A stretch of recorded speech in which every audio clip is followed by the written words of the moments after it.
This is 5 questions. This video will focus on essentially 5 topics: Venn diagrams, vertical angles, linear angles, law of detachment, and law of syllogism. This is to help prepare you for the upcoming test. Let's first start with Venn diagrams. Here you have two groups, one group inside a second group. What this means is that if you're going to be writing a conditional statement, you must take into account that one of these two groups is part of the other group automatically. It is included. Jogging is a form of exercise, but exercise does not necessarily mean that you're jogging. Recall that if-then statements is the way we would write a conditional. If after if is the hypothesis, and after then is your conclusion. One of these two is your hypothetical. In other words, one causes the other, or one describes the other. So let's try it this way. Let's say we begin with, if you are exercising. Then, you are jogging would be the conclusion. Ask yourself if this makes sense. If you are exercising, does that necessarily mean that you are jogging? You could be doing something else. That doesn't necessarily describe the beginning, so this doesn't have the ring of truth. However, if we begin with you are jogging, then you are exercising, this seems to follow logically. Jogging is one form of exercise. That's all that is expected for this one. Okay, next problem. For this one, you're to solve for x. You'll notice that you have different angle measurements with every single one of these rays or lines emitting from this one vertex. What you need to ask yourself with these three angles is, are these three angles, or in fact any of these two angles, congruent to one another? Or do they all add up to something else?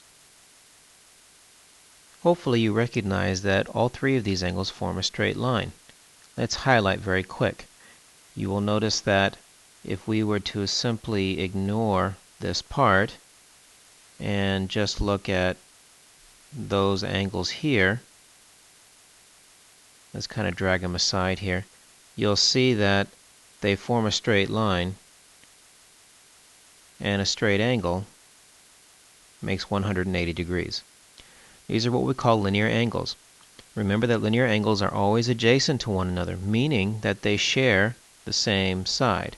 This angle and this angle share this side. Same for these two, they share this side.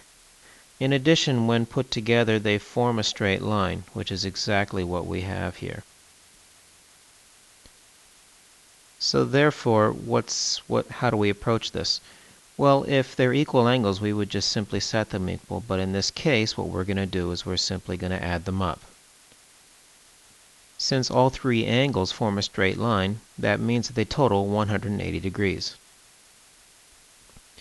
Once you have it written like this, now we can go ahead and solve this problem. You'll notice that on the left-hand side of this equation we have some like terms. The parentheses here are just to kind of remind us that this is one entire angle measure. But beyond that, the parentheses are not necessary. So you can go ahead and drop them and add the 5x and the 3x. From here, you're just doing opposites. In this case, we're going to do subtraction. Subtract 60 from both sides because we have two numbers of the same type on opposite sides of the equation. And then once you've done that, just divide this through. Use your calculator if you have to for this.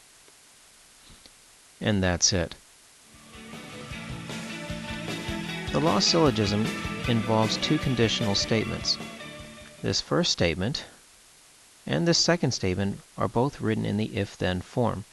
You should notice, though, that as you read them, there is a bit of redundancy. Notice, if the temperature is less than 32 degrees, then it is freezing outside. If it is snowing, then the temperature is less than 32 degrees. You might notice that there is one phrase that is repeating. This is the law of syllogism in a nutshell. You'll notice that as I'd stated, something is repeating here. Well, the law of syllogism involves that if you have one statement implying a second, and that second statement implies a third, then you can simply jump to the conclusion and eliminate the middleman. So that's what we want to look for here.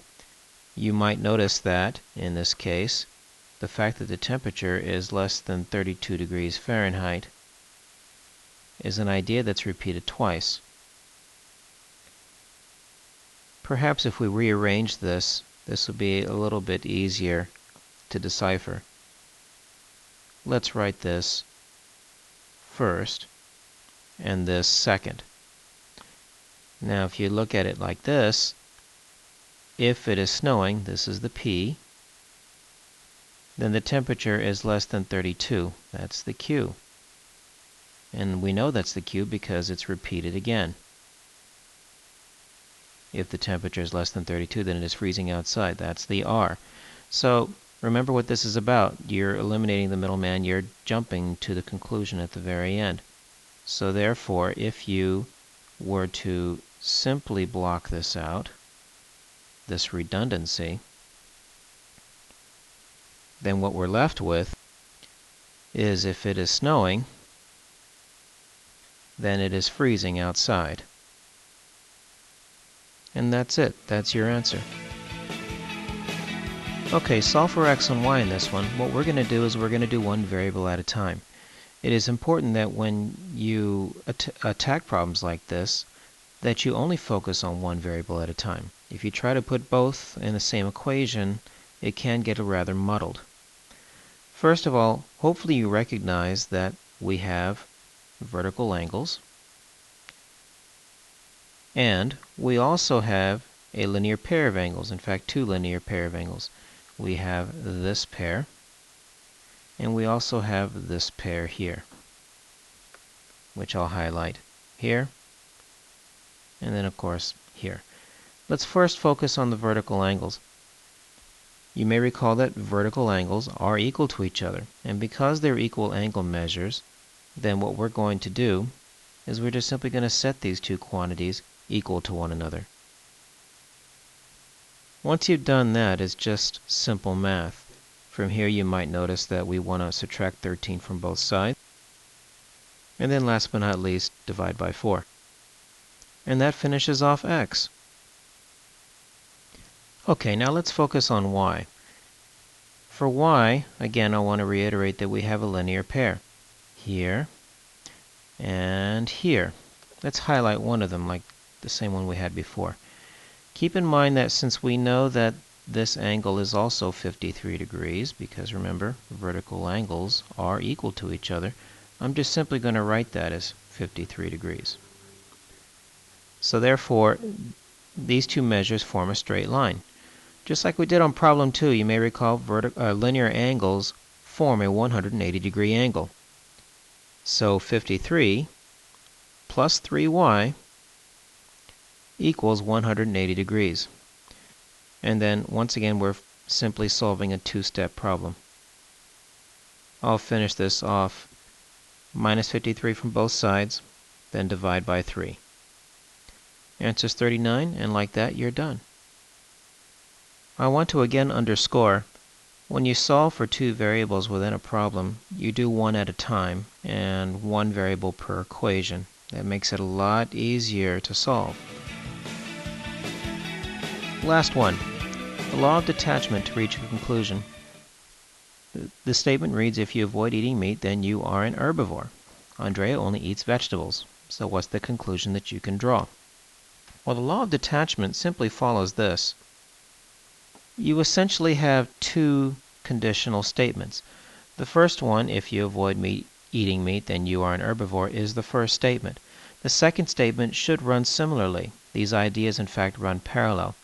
The only difference is that it's an incomplete statement. You're given a condition, but no result. It has, in fact, been detached, which is why it's called the law of detachment.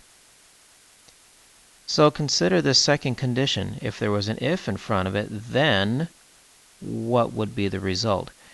Now, typically the result is going to mirror this one. So if the original says you are an herbivore, then we would finish with something like Andrea also being an herbivore. So that's simply our answer. And you need only to write that. That's it for this one.